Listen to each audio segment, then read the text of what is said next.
So how are you doing these days?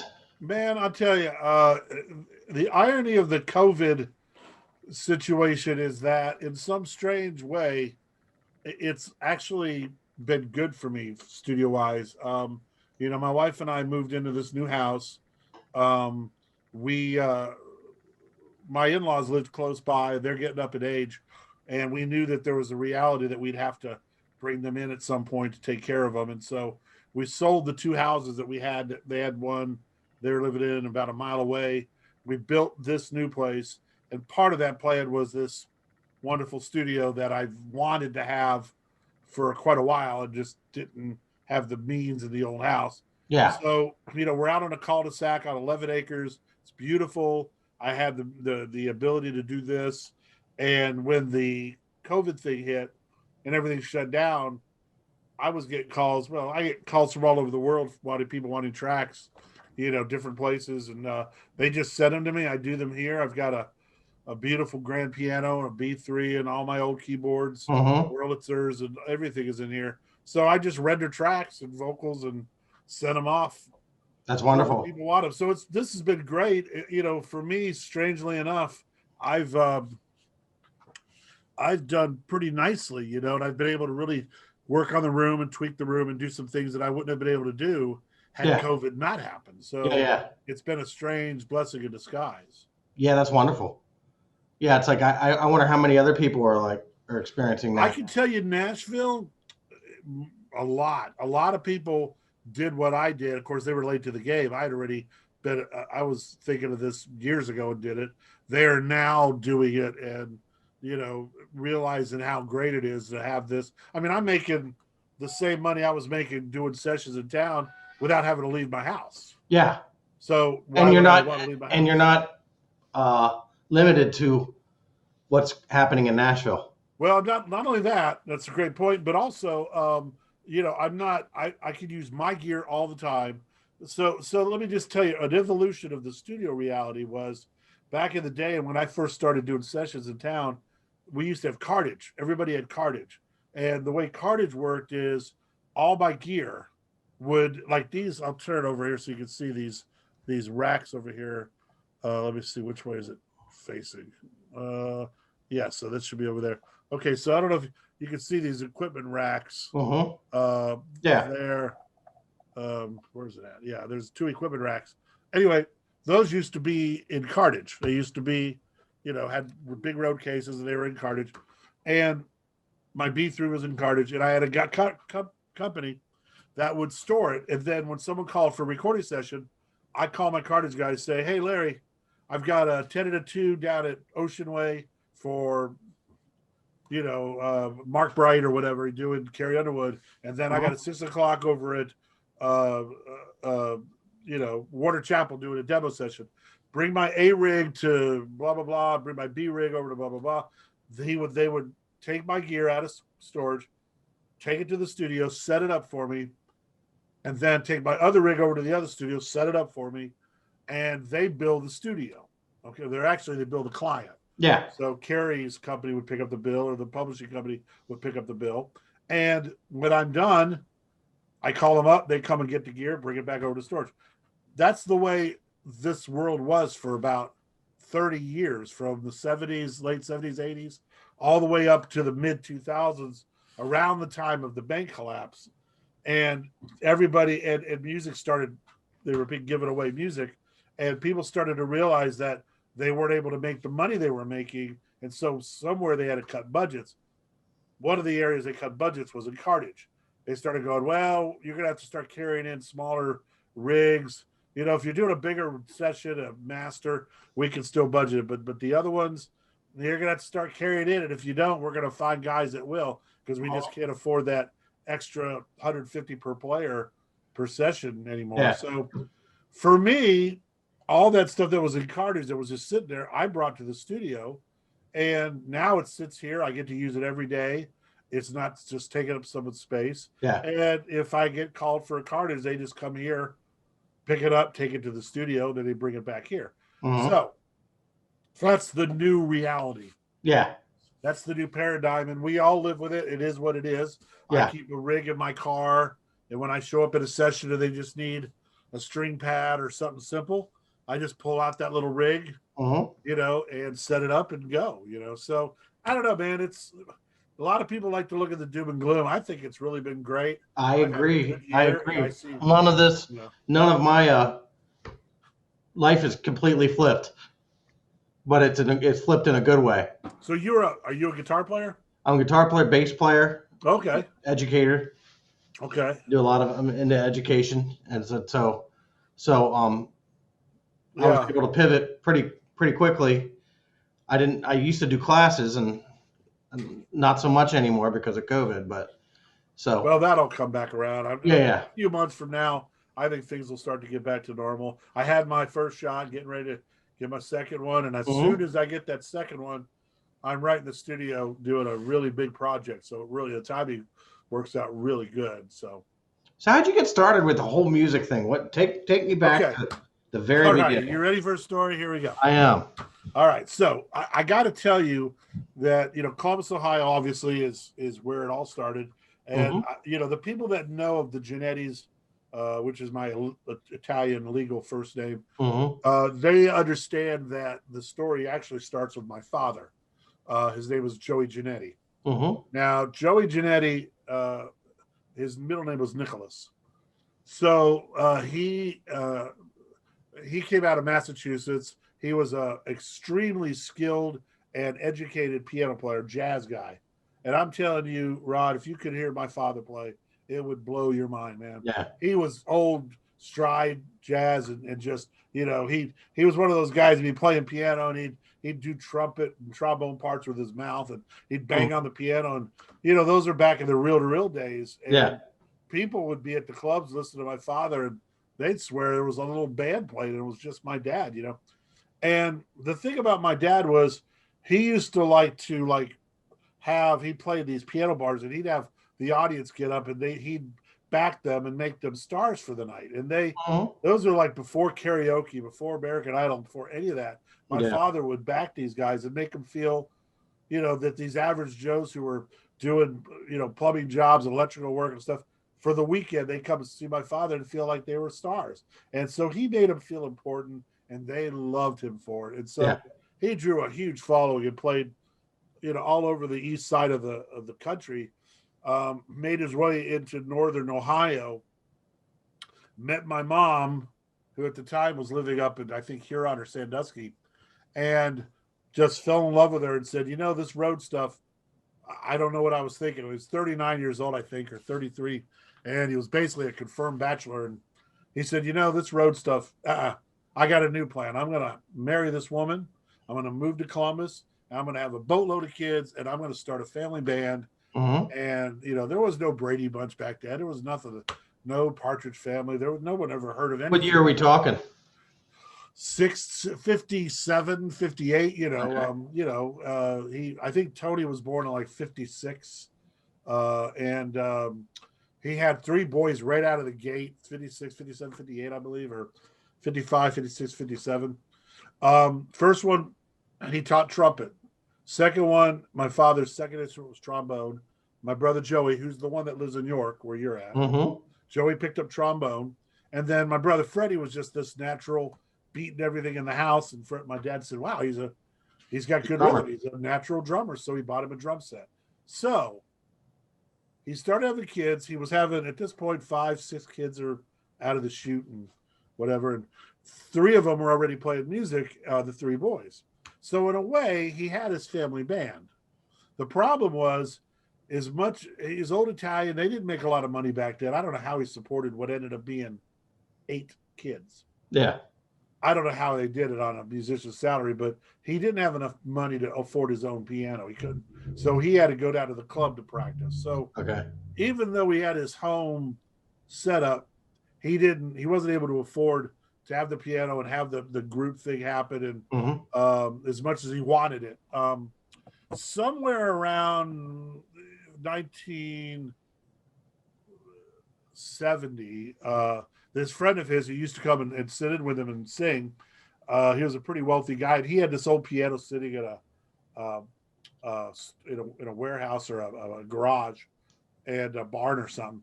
And he decided to let my father have it. He said, I'm going to give you this piano as a gift. It was it's actually in the other room. I'll show it to you maybe at some point. It's a 1926 Gulbranson baby grand piano. And my dad, you thought he got a Steinway, man. Him and my mom went through this piano and cleaned it out. And there were rat's nests and the strings needed work and broken strings and blah, blah, blah. He got it working, brought it into the house. And for the first time at the Giannetti house, there's a piano. So all of a sudden, we got jam sessions. 3 boys and my dad. And here's little Jimmy. I'm 7 years old, 8 years old at the time. And he wants me to play. But I have no interest and I have no musicality. I mean, I didn't know a piano from a freaking barbell. And he was trying, man. He's, come here, here's some bongos, play the bongos.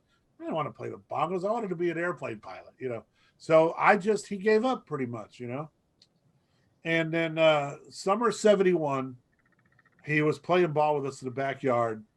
My mom had her birthday, May 23rd. And it was her birthday.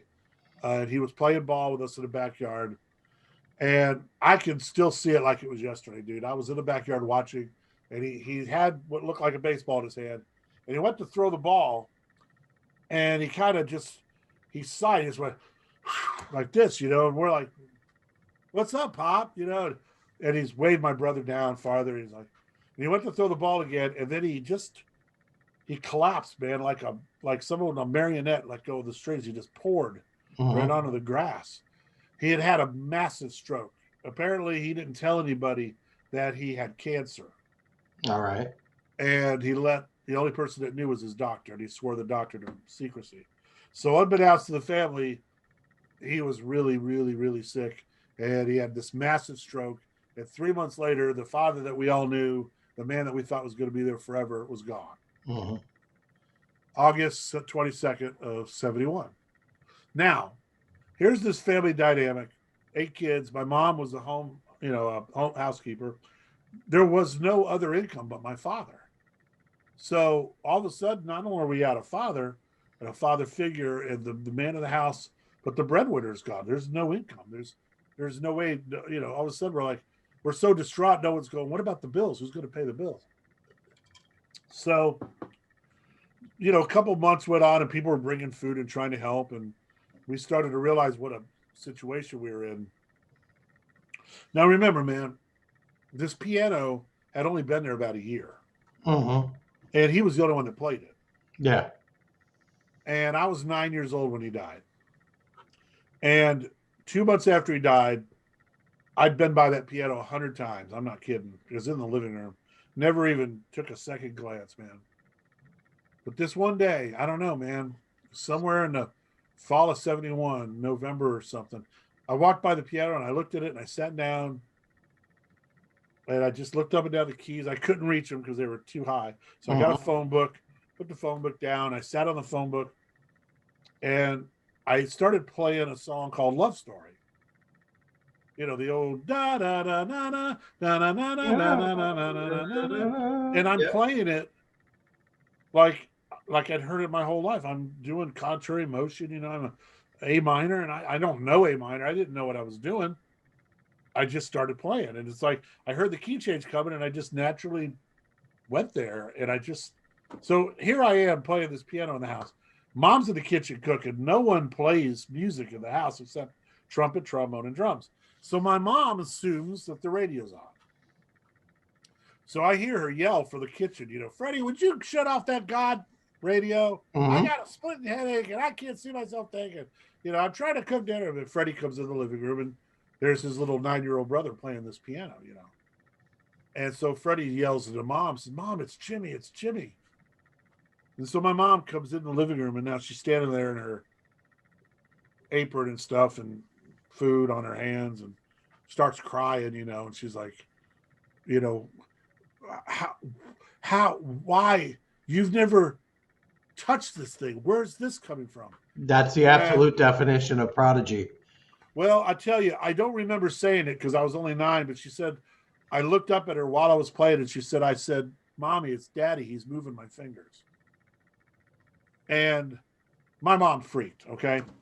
So I can tell you, Rod, that in those early days, man, I would sit there at the piano, and even though my hands were moving, uh, my mind couldn't correlate what my hands knew because my mind knew that I didn't know how to play piano, but something in me was channeling the music from a different part of my brain. Mm-hmm. And if I didn't think about it, I usually didn't get in trouble. But if I started to rationalize it, my mind would freeze up. And it was a very So scary if thing. you're thinking, you're stinking. Yeah. If you're That's thinking, in my case, the irony was my brothers would tell me that even if I had that moment of the freak out moment, I used to call it, they said, you never stopped playing. You never missed a note. Whatever went on in your mind, you never stopped. And I'm like, wow. mm-hmm. So, you try to explain this to a 9-year-old kid that one day he didn't know what a piano was. And the next day he's playing songs he'd never heard, only his father had heard. And so my neighbor had a conservatory. It was over on Broad Street called the Conservatory of Music. You go down to Broad, there was a big railroad overpass. Just to the west of it was this Conservatory of Music. And she happened to be my neighbor across the street. So my mom called her up and said, Eleanor, would you, my son Jimmy started playing piano. Would you find out what he knows? Because I don't know how he knows what he's doing. He's never touched it. Would you look at him and see what he's capable of? So they brought me down there. And by now, my birthday was January. So I turned 10, I believe, at that point. I was 62. So this was 1972. They took me to the conservatory. They gave me a test. I remember doing this test. I don't remember any of the questions. I just remember doing the test. And I basically scored genius on the test without knowing anything about music months before. She said I basically scored genius on the test. So she's like, Marion, I don't know what to tell you, but I'll give him a scholarship and I'll teach him for free because I think he's a genius.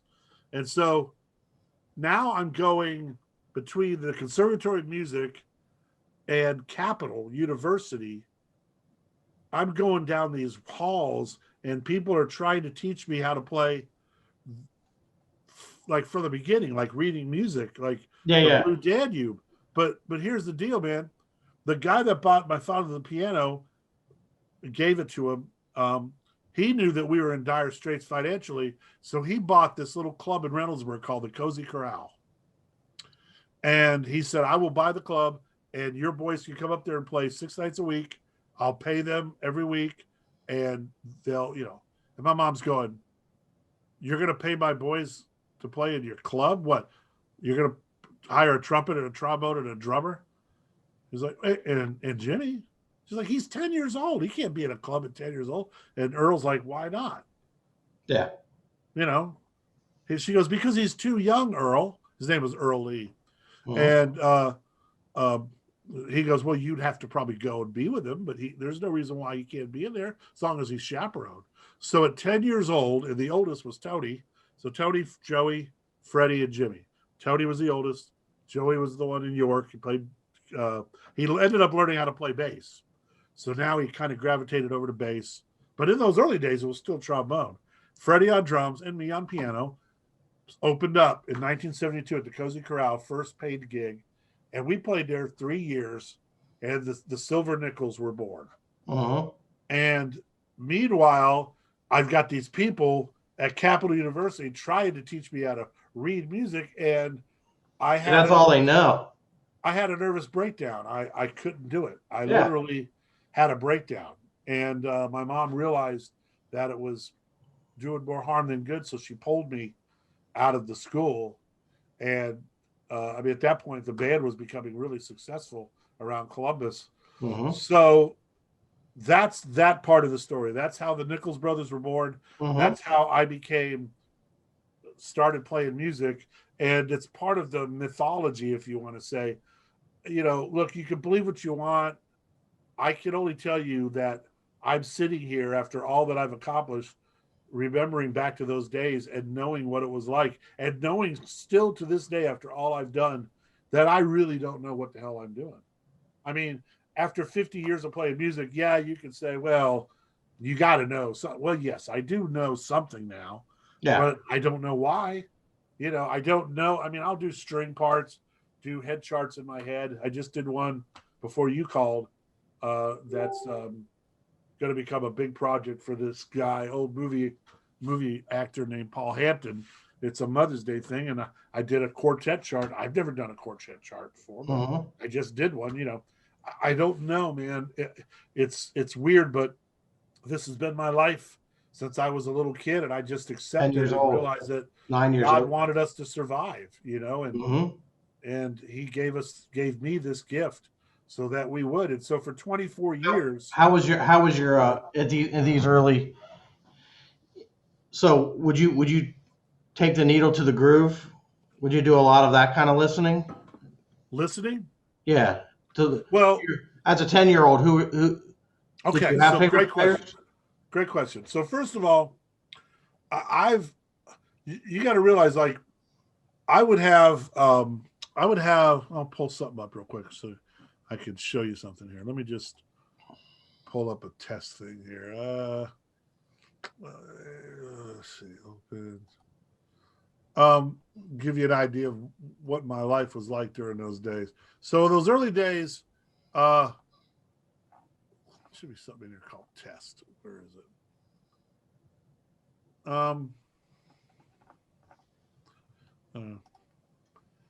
Make this easier. And it's new.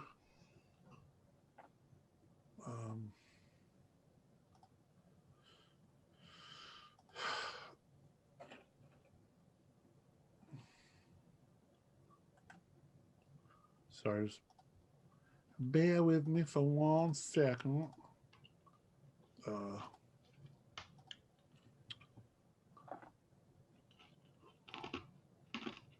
Instruments, contact.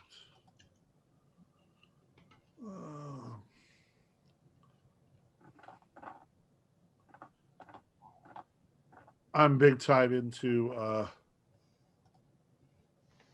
It doesn't look like you're struggling with technology. The contact system is this whole complete library is absolutely insanely good. So I don't know. Hopefully you can hear that. Yeah. Can you hear that? Mm-hmm. So all right. So when I was a kid, my let me put the video in case I could. When I was a kid, like, someone would come in the bar that used to listen to my father, and they'd sing with my father. Now again, I'm 10 years old. You're like, what did you listen to? Well, here's the thing.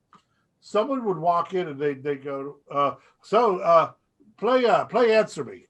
I'm 10. I'm like, Answer Me? Yeah, your father used to play that with me. I'm like, okay, well, just hum it. Hum it, Mm-hmm. Now, just for a moment, imagine, I know you've had a lot of schooling and stuff. They go, answer me, and answer me, oh, my love. Now, in my mind, I hear answer me, right?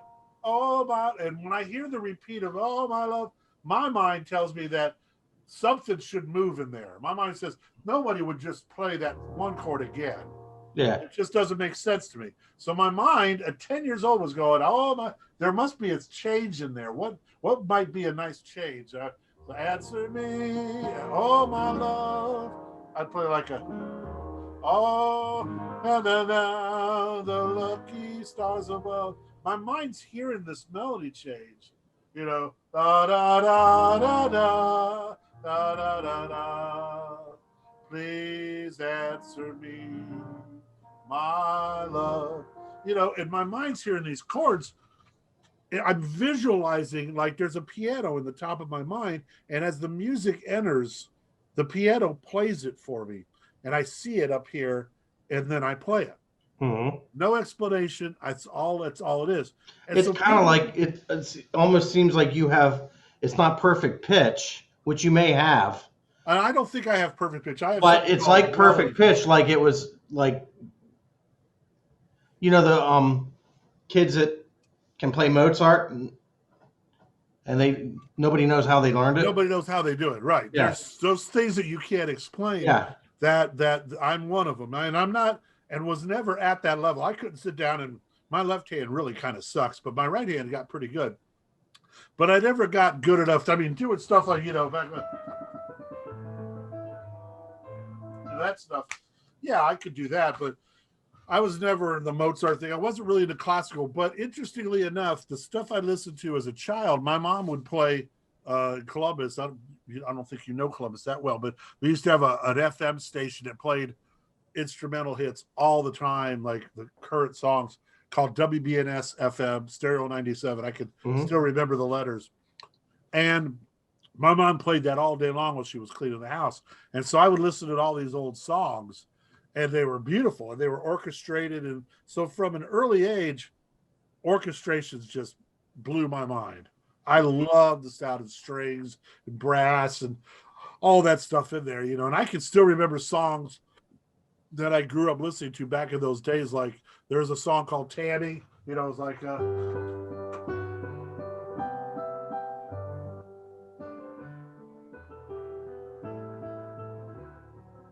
was beautiful, and I can still remember it. I'd hear the melodies, and then years later when I started playing piano, all those songs came rushing back to me, but I didn't know where I heard them, and I didn't necessarily sit down and get inspired by any one person. First of all, you got to understand that I'm 10 years old. I'm playing at a bar till 2 a.m. I'm going to school at 8 till 3 or 4 in the afternoon. I got time to eat dinner, get dressed, and head back to the club. So there was no time to listen to anything else. So I would learn the songs literally. My brothers and I, we never rehearsed. We would literally learn the songs on the spot, work out the harmonies on the spot, and perform them. You all were singers. Yeah. Oh my God, Beach Boys style harmony. You can't believe the harmony. Some of what you're talking about also sounds like Brian Wilson. I've had that parallel, and I wouldn't even venture to want to put myself in the same category. But I will say that growing up, some of those gifts it was like that. It was like some of those gifts. Like that. The stories you hear about him pitching out the parts to his brothers. Yes, that was me at 12 and 13 years old, doling out the harmonies to my brothers.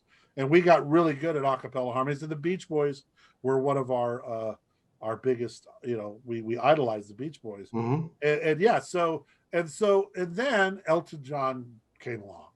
And when I heard Elton play and I heard your song, that was right down my alley, because Elton had the orchestrations, which I loved. He had the great songwriting, beautiful piano, and these melodies were just incredible. And the intervals, were just so great. So Elton became, besides my father, who now when I say that to you, you understand when I say my father. So we've spoken before about this. Yeah. And you were very cryptic about it. Well, now you understand. See, yeah. I never I'm glad you were cryptic about it. Yeah. And he never got to hear me play. And yet he's my biggest, inspiration. Yeah. Because I think the music comes from him. Yeah. But between him and Elton, that was pretty much it.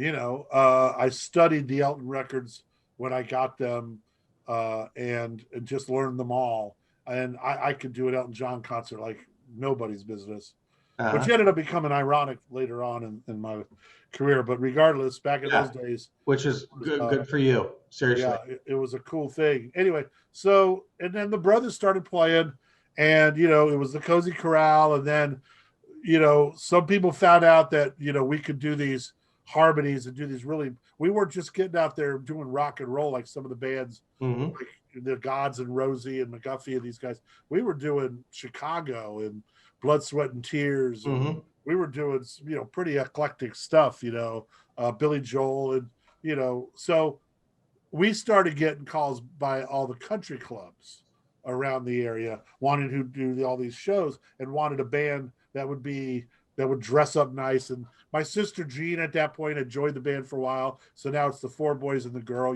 so it's 5-piece. What did you? And I got to tell you one more thing. Another element of the Nichols brothers was piano, bass, drums, couple horns. There was no guitar in the band. Nobody in the family ever learned how to play guitar.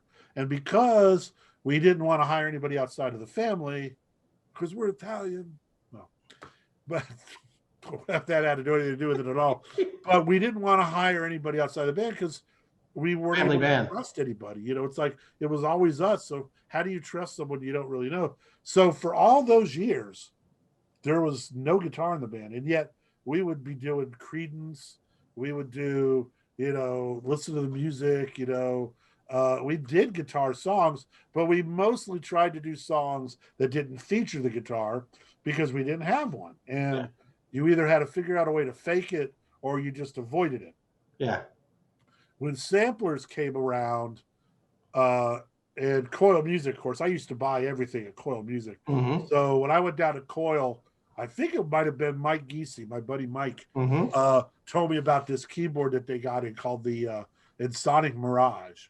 It was the first sampler. It was an 8-bit sampler. And he's like, Jimmy, you need to come down and check out this sampler. I'm like, I don't understand. What are you talking about? What is it? And at that point, I had bought my Krumar orchestrator through Mike, and I bought all my stuff through Coil. Rob Owen was the first guy that used to deal with me at Coil, and then Mike became the guy. And Mike understood the technology a little better than I did. And I said, I don't understand what sampling is. He goes, well, it's a new technology. Come down and I'll show you. So here he loads in the string sample, and it's an orchestra closer to anything I'd ever heard in my life. Mm-hmm. And it just blew my mind. And then the piano sound blew my mind. I'm going, this is the real thing. And then he had a guitar sample, and I went, I've got a guitar at my fingertips. All right. So I started playing the guitar pad. You started learning guitar licks on piano. Guitar licks on piano. And dude, I got really good at it, Yeah. Just instinctively, I got so good at it that I used to get these guitar guys used to come down and watch the band because they would watch me. I would take the guitar patch and run it through pedals, distortion pedals and different things. And I was able to get sustain and get a few things. And there were things I couldn't do, obviously, but I knew how to pull it off in a way that I could get away with it without sounding bad, Yeah. And like I do if you strum a guitar, even though, and I'm upside down, I play left-handed, but I do if you strum a guitar, the guitars don't strike at once. The strings don't strike at once. It's a strum. It's so if I sit at the piano, I can't play it like I can't just go, you got to roll it, So I learned how to, if I was playing that patch on a sampler, I would, like, if I'm doing bar chords, I'd kind of real quickly roll it instead of just playing it down. And that would help simulate a little bit, Yeah. And of course, the bar chords were easy and stuff like that. Doing bends were tricky because you'd have to hold like the 5 note down and bend the 2 note up. But then as soon as you bent the 2 note up, you'd have to let the 5 go to the 4. So you'd have your triad, That's so bizarre. you had to learn to do shit to get away with it, right? Root 5th octave 3rd. Yeah. Well, whatever it took, because we just didn't think we should hire a guitar player. So it got to the point when samplers came around that we used to get people flocking in to watch the Nichols brothers because we were doing stuff that nobody thought a 4-piece band could ever pull off, and we didn't have a guitar. So, I see guitars in the background now. okay. So, well, let me tell you about those. All these. All right. So I got where? Let's see. I got these guys over here. If you can see those. Yep. Let's see, where am I at here? Yeah, those guys. You have better guitars than I do. I've got these guys back here. So, well, what happened was a couple years ago, I was lying in bed. It was Christmas. And now I had toured with Mindy McCready, a couple other, Chris Ward, a couple other bands, and I was playing my guitar, my right-handed guitar. I didn't know there was a difference when I first learned how to play acoustic. I thought all guitars were the same. I had this Yamaha, and I flipped it upside down, and I learned the chords upside down. And my cousin came over one day and said, you're playing upside down. I went, how could it be upside down? I'm playing these chords. No, dude, you're upside down. I'm going, again, it looks the same either way. So how could it be upside down? Well, that thing up there, the pick guard, is supposed to be down here. So when you're strumming, you're not tearing up your guitar. Oh, I thought it was a decoration. I mean, like the pick guard, that's what that's for. dude, you're playing upside down. Well, by that point, I was 13 or 14, and I didn't know there was a difference, Yeah. But playing upside down, there's just certain things you can't do. Bar chords is one of them because of the way the bar chord is structured. You can't do it. The strings are too down here. So I didn't let that stop me. I just learned how to do it as a novelty, and I played, and I could go out and play a little bit. About 5 years ago, 4 years, 5 or 6 years ago, I was in bed. I was laying there, and I was thinking, all the stuff that you've accomplished, Nichols, and what are you doing? You're playing guitar like a novelty act. You're playing guitar like it's a gong show thing. Why are you limiting yourself?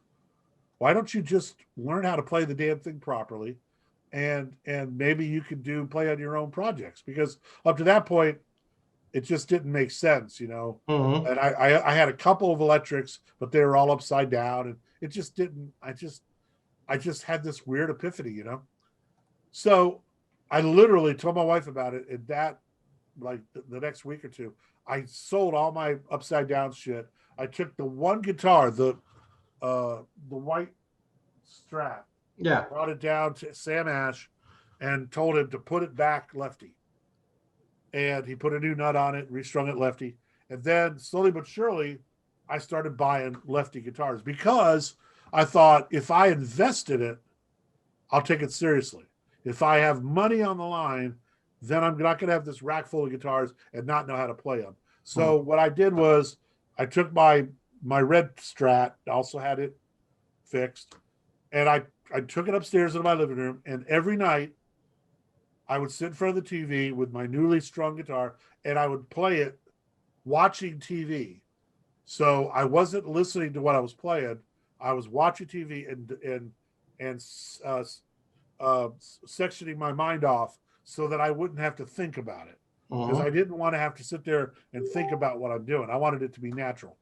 So every night for 2 hours, I'd play the guitar, sitting there in the chair while I was watching TV. It took me about 7 or 8 months, about going out a year, before I was comfortable enough that I could play, get my bar chords, started playing little lead licks and things like that. And I started playing on my own demos.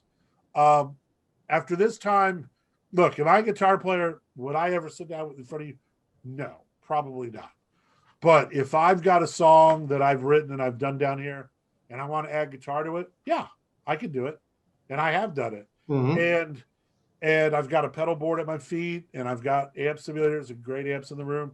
Yeah. And I will sit there and I will play the part.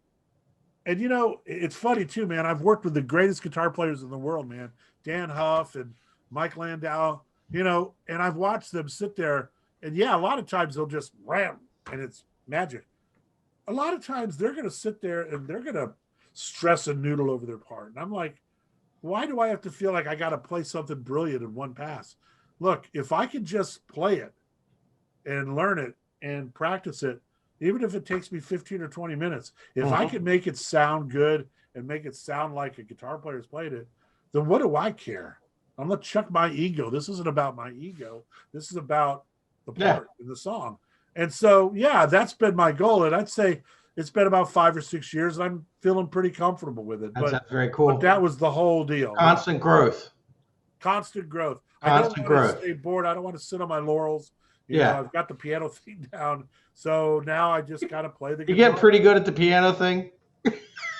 Look, hey, and again, in the reality, I know what my limitations are.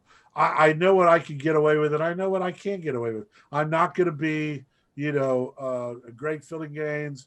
I'm not necessarily a chops guy like that, but I can do what I do in my parameters about as good as I think, anybody could do in my parameters. And people hire me because they know that I can do that. And they know that I'll play it right.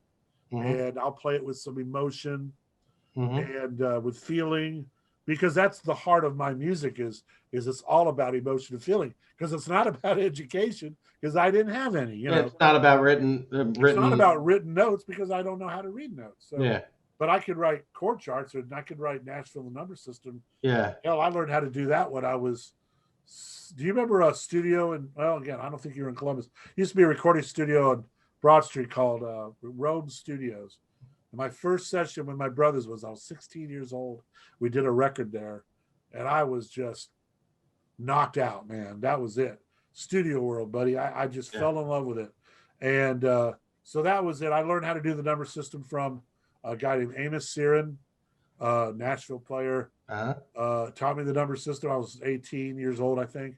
And I've been doing the number system almost as long as I've been handwriting, you know. So I'm extremely comfortable with that. Yeah. And I can write a number chart as quick as you can play me the song.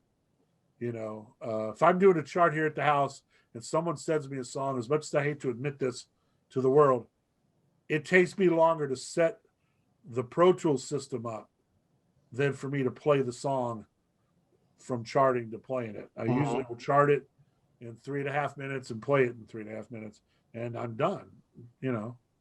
And that's just the way it's been for me all my life.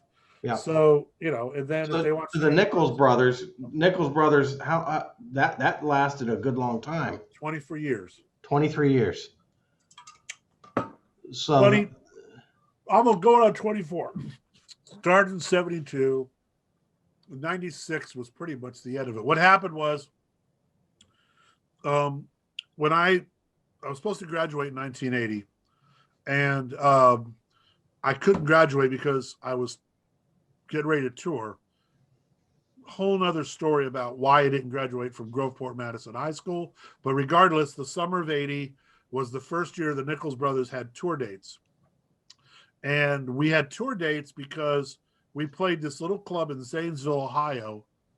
And the guys, there used to be there still is, an organization there called Variety Attractions. And Variety Attractions is the largest fair promoters on the probably in the country now. They book all the state county fairs all around the country, and they were based in Zanesville, Ohio. And we just happened to play in a little bar there, and every night some of the people would go there to get drinks, and they started listening to the Nichols brothers, and they were blown away that there were 4 brothers. They were blown away that we had no guitar, and they were blown away by the harmonies and the jokes, and we were just absolutely nuts, dude. I can't tell you the shit we got away with on stage. It was insane. And people would just flock to see us because they never saw the same show twice because we never did the same show twice. So these guys started coming in, and finally the owner of Variety came in one night, big cigar toady guy named George Moffat. You know, he's back there smoking his cigar, watching the band. And after the show, he invited us back and says, wow, you boys are pretty good. You guys do a big show and all that. And we're like, well, what do you mean? He goes, well, I told us about Variety, and I could book you guys on a bunch of fair dates. And, yeah, sure. And, Joey, my brother Joey goes up and says, with all due respect, Mr. Moffat, we've had a lot of people bullshit us, and, we'll believe it if we see it, And we're all looking at Joey like, what are you, nuts, He's got a whole table here, And he goes, well, all right, son, excuse me. So he leaves the table. He comes back 10 minutes later, sits down at the cigar, and he says, you boys are opening in 2 weeks for Barbara Mandrell. And Barbara Mandrell was the biggest country artist on the planet in 1981. And we're like, just like that, huh? He goes, yep. Sure enough, 2 weeks later, we were in Blue Earth, Minnesota, on stage with Barbara Mandrell. Now, here's the funny part. So at the dinner thing, after he booked the band and we sat there going, okay, he goes, you boys do know how to play country music, right? Oh, yeah. Country? Shoot, yeah. We're going, shit, yeah. Hell, country music? We can play country music. Country? We make a joke about it now, but it's like, I thought Johnny Cash was a pay toilet. That's the joke. But the truth of the matter is, we didn't really know a lot. We knew Johnny Cash and we knew Roddy Millsap. We knew enough, but not a lot. But I can tell you right now, we knew a lot of that was the pop country of the time. Pop country, really, because that was what was going on in the 80s. Yeah, but Roddy Millsap. We knew Help Me Make It Through the Night. We knew, big Mac Davis. Mac Davis. Well, Mac was fringe country too, though. Yeah. In that era, if you wanted to play country dates, you had to do Alabama, Oak Ridge Boys, those groups, right? Well, we we picked it up. Now, Alabama was the tricky one because we didn't have a guitar, Yeah. but we had samplers. Yeah. So I had a fiddle sample, and I got to be able to play the fiddle sample pretty good. And but the thing that drew people to the brothers were the jokes, because we were nuts, the impersonations, because I used to do all kinds of impersonations, and the harmonies. Nobody noticed that we didn't have a guitar because we didn't focus on it. So all of a sudden, here we are on stage in front of Barbara Mandrell, this big country act with no steel guitar, no fiddle, no electric guitar, no acoustic guitar, just piano, bass, drums, a couple horns, and great harmony. So we would do a 20-minute set, and it would be like the Oak Ridge Boys, Alabama, and then we knew how to get the audience. Lee Greenwood's Proud to be American. Proud to be an American. You get the roll out the vent of the wheelchair with the flag, and they're going to stand up. So we get up there and say, ladies and gentlemen, we're going to pay tribute to our country. And we went into this thing with America and blah, blah, blah. And then I go, if tomorrow all the things were gone, I've worked for all my life. And I do Lee Greenwood, and the place would go apeshit. We upstood Barbara Mandrell so bad that her husband, Irby, told George to never let us open for her again, because we literally stood her up the first 2 nights we played. And Irby was so mad. We have it in a photo, because we have a photo that was taken, and Irby's in the corner, and you got to see the look on his face. He hated us. Her father, Irby was her father. Mm-hmm. But Barbara was sweet, and her sister, we opened for Louise, and that was it. From 1980 to 1994, we did fair dates. We did 100 and some a year all over the country. We played everywhere from the West Coast to the East Coast, up and down. York, Pennsylvania. York, Pennsylvania, Frederick, Maryland, all of it. Yeah. Bloomsburg. We played all over Pennsylvania. Yeah. And York was one of the biggest. We did York.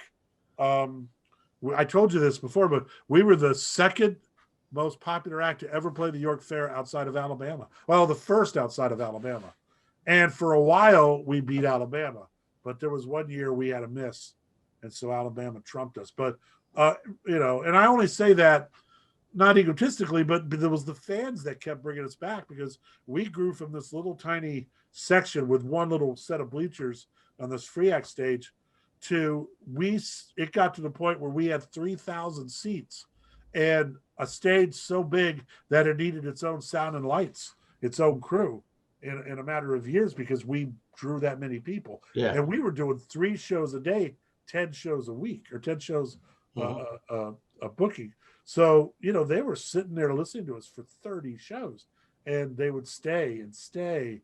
And I mean, people would say that there would be members of the York fan club that would be sitting in the bleachers in the winter waiting for the band to come back. Weird, bizarre shit like that. Dude, I swear to God, I'm not kidding. Well, I don't doubt it. York, So anyway, so we did all that stuff, and everything grew, and I was writing music and started writing country music. So I started making trips down to Nashville and started making contacts. And then we met some people in Olean, New York, outside of Buffalo, and or Jamestown, up in that western quadrant.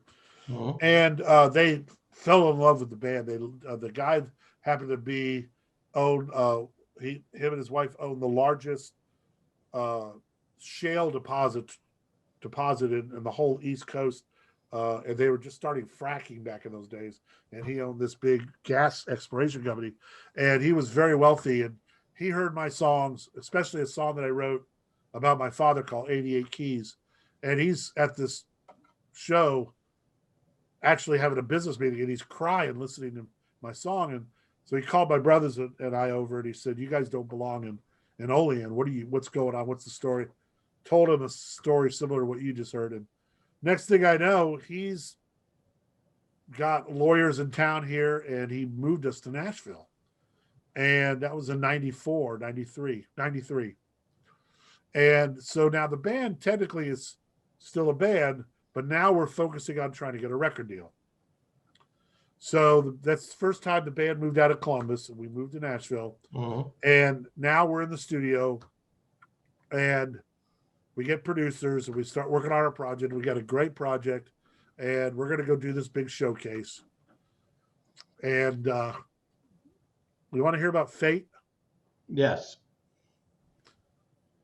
The week the week of our showcase, there's this little bombing in Oklahoma, Okay.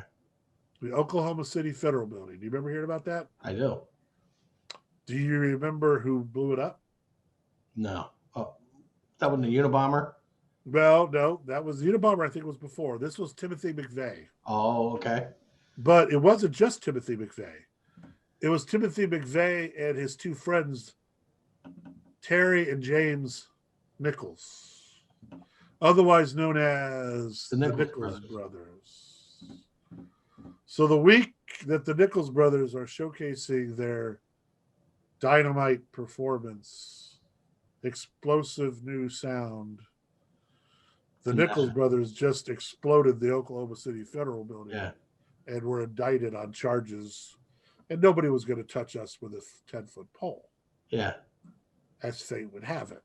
Yeah. So here we are with this incredible showcase, and nobody was going to sign us. So, and of course, I found a lot of this out down the road. When I became a session player, I found out what the truth was. But at the time, nobody said anything.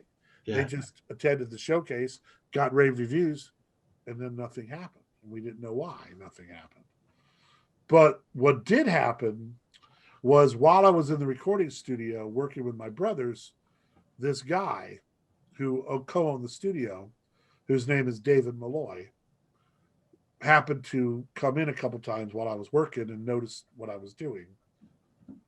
And one day he walks up to me and he says, "Hey, would you do me a favor?" I didn't even meet him. It's like, I don't even think we've introduced each other. So I felt like I wanted to go like, "I'm Jimmy. Let's not do a favor before you introduce me." And I just said, "Sure, man." I knew who he was. I said, "Sure, man. What can I do for you?" He goes, "I know you're working." He goes, "But when you're done, I need this mixed. Would you mix it for me tonight? I need it for the morning." I'm like, "Yeah, sure. What is it?" He goes, "Oh, it's this little band I just recorded called Texas Sea." I'm like, "Texas Sea?" He goes, Yeah. He goes, "Terrible name, but because they're a really good band." He says, "Could you mix it for me? Because I want to make a pitch to the labels in the morning." Well, you ever heard of Eddie Rabbit? Yeah. Okay. Eddie Rabbit is Eddie Rabbit because of this guy. David Malloy found him, discovered Even Stevens, and the three of them started recording, and all those Eddie Rabbit hits were David Malloy produced. Okay.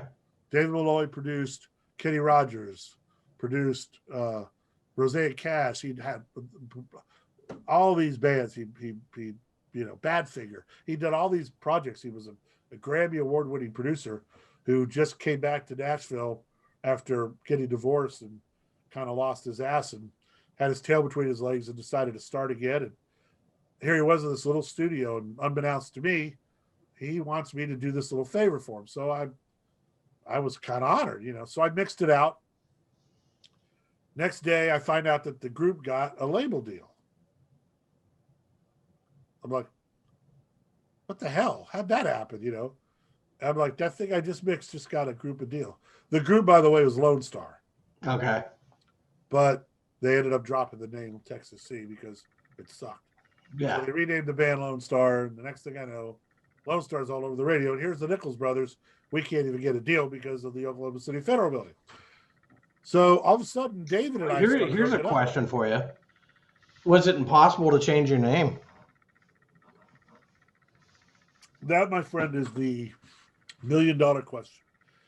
It was actually tabled at the time. But what you have to understand is for 24 years, we toured the whole country under the Nichols brothers. Yeah. Everybody knew the Nichols brothers. And, you think about, well, Texas Sea changed their name. Texas Sea was a band for like a year. Mm-hmm. Nobody really even knew who they were. They were just a few guys from Texas that joined up and did a few club dates. We'd been around 24 years, and we're like, what would we do? What would we change it to? And then who would know us? And what would all of our Yeah. followers do? And so to us, it was kind of a non-starter. Now, look, in retrospect, we probably should have, and it probably would have made a difference. But, you know, if you believe in fate, then you have to say, well, it wasn't apparently meant to be. And maybe it wasn't meant to be for a reason.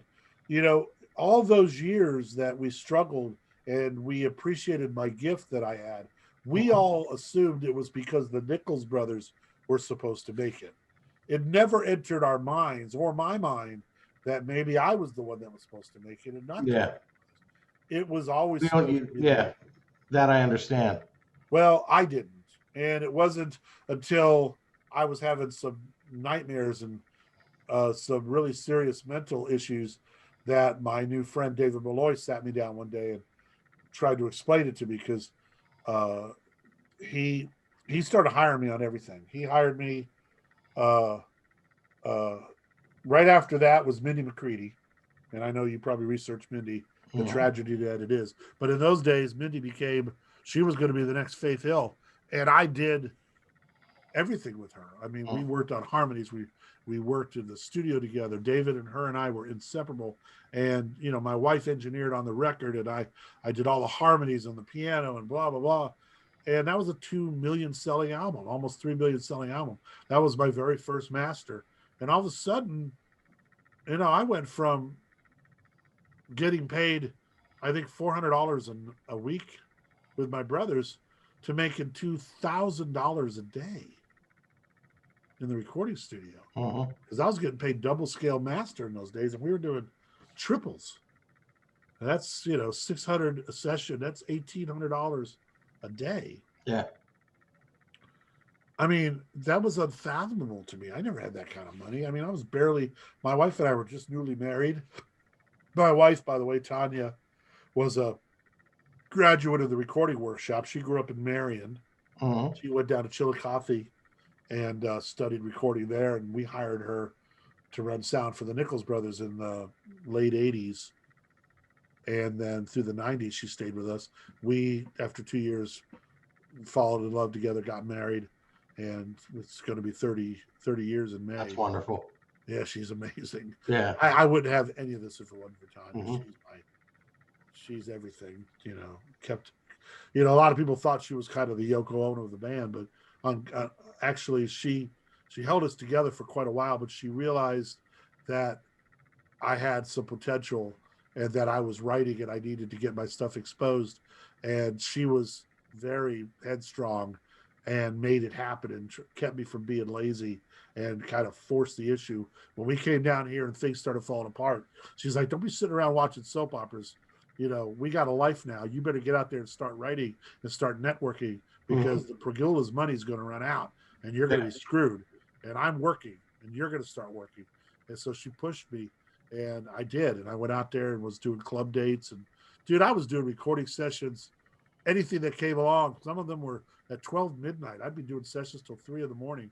I got to the point where I was doing 5 and 6 sessions a day, man. It was absolutely insanity in those days. As a matter of fact, it's so mind blowing. It went by so fast. Some of it I can't even recollect. It was so mind blowing. But things just exploded. It's like Mindy and then Andy Griggs, and that's a number one record. And then Reba, and that's a number one record. And I'm in the studio with Reba McEntire, and then I get a phone call from her husband, Narvel, and it's like, hey, Reba wants you to tour with her and wants you to be her musical director. I'm like, what? What? That's a perfect gig for you.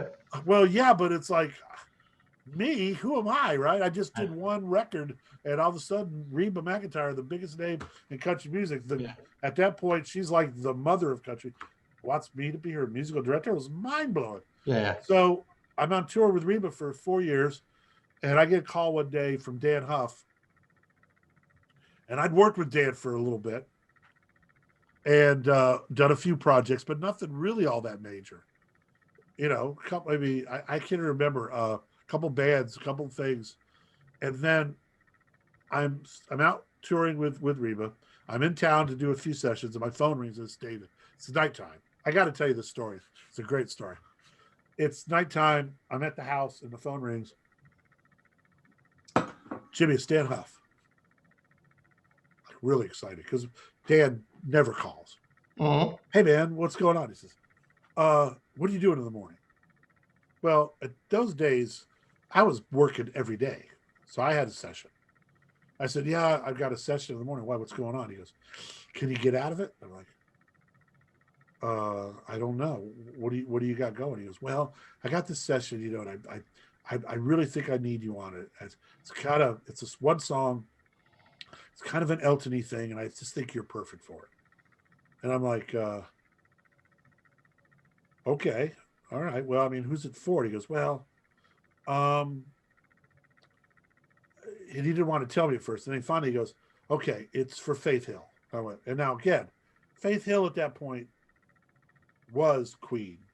Faith Hill was screaming up the charts, Grammys and just nominations. And she was like, her and Tim McGraw were the hottest thing in country. Mm-hmm. And to get a Faith Hill session was like literally like the jackpot. And he only used the best of the best. He only hired the top guys because Faith. I mean, when I say the top guys, I'm talking. He was using Vinny Colaiuta and those guys, L.A. cats. You know, he didn't. I saw Lee Sklar, and I saw Sklar, those guys. He was using top guys, and he could afford it. The budgets were ridiculous. Yeah. Why am I getting a call, right? So I'm like, oh shit, Faith. Your stock has gone up. Well, at first I didn't know what to think. I'm like, dude, I got to make a call, but let me make a call and I'll call you back. And so I called the guy for the demo and I said, dude, I got an unbelievable call. I hate to do this to you, but can you get someone to cover me for the morning? Now, let me tell you, asking someone to cover you for a session overnight is a little unheard of, a bit unethical, and really, really difficult. You're really, really pushing the bounds of relationships to put a guy in that position because they hire you for a reason. And to sub you out means one of two things. They're either going to feel like they compromised by hooking someone they don't really know or want up, or they're going to cancel the date because they don't have the band they want. Either way, it looks bad for you. So the fact that you go there is, I did not want to go there. But I didn't want to turn down a double scale master with the hottest country act on the planet, which was what Faith was at the time. So he said, man, God, I don't know what to do, but I don't want to keep you from making that date, dude. You got to do that. I'm like, right? He goes, yeah, you got to do that. He goes, man, I'll figure something out. He goes, just go ahead and I'll get you covered one way or another. I said, really? You sure? I said, I feel really terrible. He goes, no, man, you got to do that date. I understand that. So I hung up. I called Dan back. I said, dude, we're good. He goes, great. I'll see you in the morning. 2 hours later, the phone rings. It's Dan. He goes, Jimmy, man, I'm sorry. I hope I'm not going to screw you up too bad, but I think I'm going to go with guitar instead.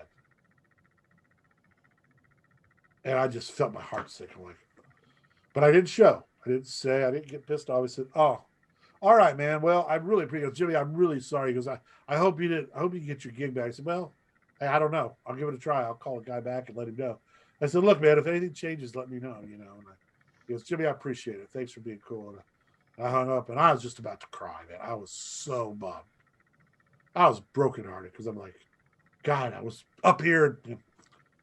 So I told Tanya, and I called the guy back, and I was able to get the date back. Okay. He hadn't called anybody.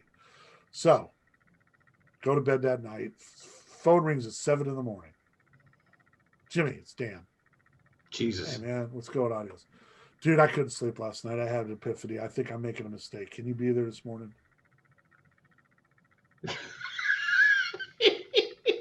Dude, welcome to Nashville. Yeah. I'm like, oh, Dan, you got to be kidding. God, man, I want to do it. Let me see. Let me call the guy. So I had to call him back at 7 a.m. and do the same thing to him. And again, he was amazingly understanding. And I think back in those days, if I subbed, I usually try to help him. I think I made some phone calls and found someone to cover. I would always do that so the guy wouldn't be left in the lurch. But regardless, 10 o'clock, Blackbird. I'm there with the band. And now I find out what we're doing. So there was a comedian, Mitch Hedberg, I think his name was, who was this really controversial, funny son of a bitch. Funniest comedian you've ever heard in your life. Kind of foul, really off, high energy, apparently a big I remember. drugger. Nuts, but funny. And he committed suicide. And this songwriter, Alan Shamlin, wrote this song called Why. And the song was basically, why would someone leave the stage in the middle of the song? That's the metaphor for his life. Why would someone kill themselves in the middle of their career? Why? What makes a guy do that? What makes a person do that?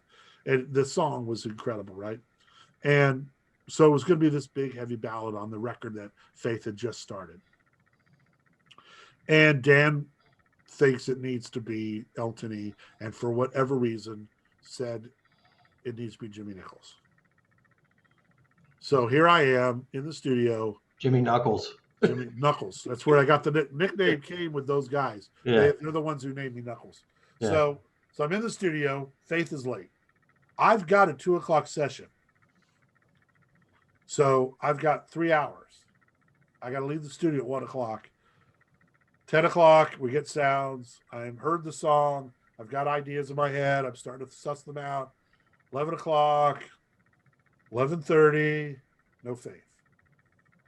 12:00, Faith finally shows up at the studio. And I'm going, shit, I got an hour. This is going to be a nightmare. So she's in there and they introduce her. Oh, Jimmy, meet Faith. And say, oh, hi. It's really sweet, but didn't know me from Adam. So it was she put her hand out and shook, very cordial. Okay, we got to get on this thing. So we go in, and I'm telling you, man, we start playing, and it ain't happening. It's just not happening. They're trying to cut this song to a click track, and they got this all-star band, and everybody's trying to show how great they are, and nobody's really listening to the fucking song. And I'm sitting there, and I know it. I know it in my head. I can tell.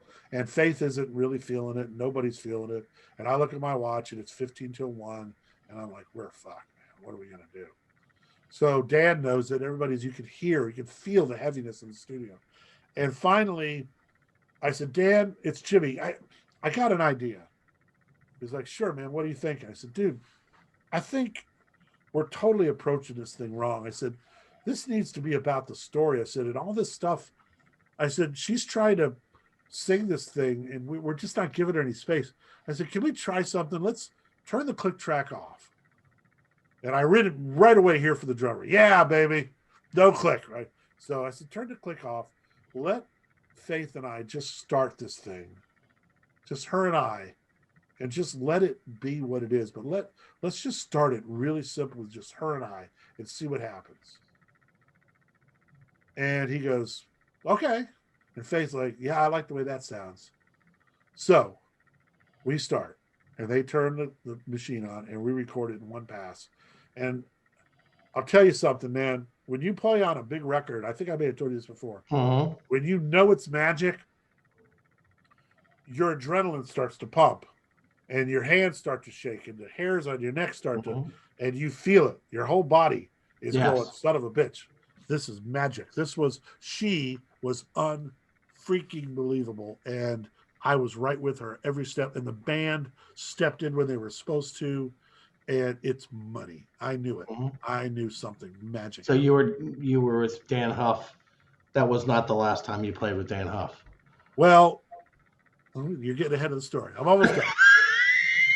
So I stop, fades away, and I hear Faith go, oh my God. And everybody starts, that was unbelievable. And they're going, Jimmy, and I hear Dan in the room. I look at my watch, it's 12 o'clock or 1 o'clock. I got to be out of there. So I'm packing my shit up. I know it was magic. I go to the control room to open the door to say goodbye. I open the door and everybody starts applauding. The whole room is applauding me. And Faith comes up to me and grabs me and hugs me like a bear hug, like I'd known her all my life. And she's like emotional. She's like, that was unfucking believable, And I'm like, oh my God, thank you so much. I said, look, I want to stay, but I got to be at another session. And she goes, oh no, I understand. And Dan's like, you know, and I said, I got to run. And everybody, they're still applauding as I walk out the door. I get out, I get my car, and I put it in reverse. And all of a sudden, the emotions, and I just start bawling. I put the car in park, and I just start bawling because I knew whatever that was something, was magic. What was the song? Called Why. You can find it yeah. online. They actually ended up releasing it. It wasn't, that's another story, but it didn't actually even make the record after all that. But what did happen was I ended up playing on 60 other songs for that record. We cut 69 songs for that one album. And I played on all of it, including 2 #1 records on that record. Okay. The record is called Fireflies. Okay. But Dan calls me in the car while I'm bawling. So I compose myself. And I'm like, hello? He goes, Jimmy, it's Dan. I said, Dan, I'm sorry I had to run. He goes, Jimmy, I just want to say something to you. Your career has forever changed from this moment on. He said, I just want you to remember this day because your career will never be the same. You just went through the roof, my friend. You just joined the upper echelon. And I couldn't be more proud to say that I was there when you did it. He said, congratulations. It was unfreaking believable. And I just want you to know that. And now I'm even worse. I'm trying to hold back the tears, and I know what he means, you know. And again, so that was like 2005. Within a couple of record dates of working on that album, I get a call from Faith Hill's manager. She wants me to be her musical director for the tour. Now I'm Reba's musical director. I've got to do that and Faith for one whole year because they were both touring the same year. So I'm musical director for 2 of the biggest women on the planet. I'm still doing my session work. I'm still writing songs, and I'm starting a record label in Nashville. Mm-hmm. So my world from 2005 to 2012 just became ridiculous. I was working with everybody. David Foster, Vinny McCready and I became best buddies. I'm in the studio with, you know, Keith Urban and the names, the list, the TV shows, and the movies, and blah, blah, blah. It's just that 5-year period, everything built up to that, and it just blew the top off. All right, now, Jimmy. This is part 1.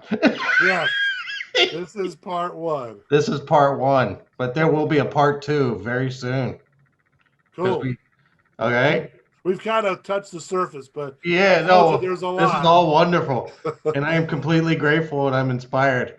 Great. You know what, man? I want everybody to be inspired. Yeah, I want everybody who never thought that they could play music or didn't think they stood a chance because maybe they couldn't afford lessons or shit. I want them to be inspired because I've proven that you can do anything.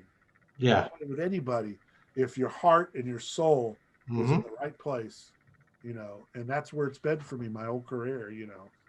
So yes, that's such a wonderful story.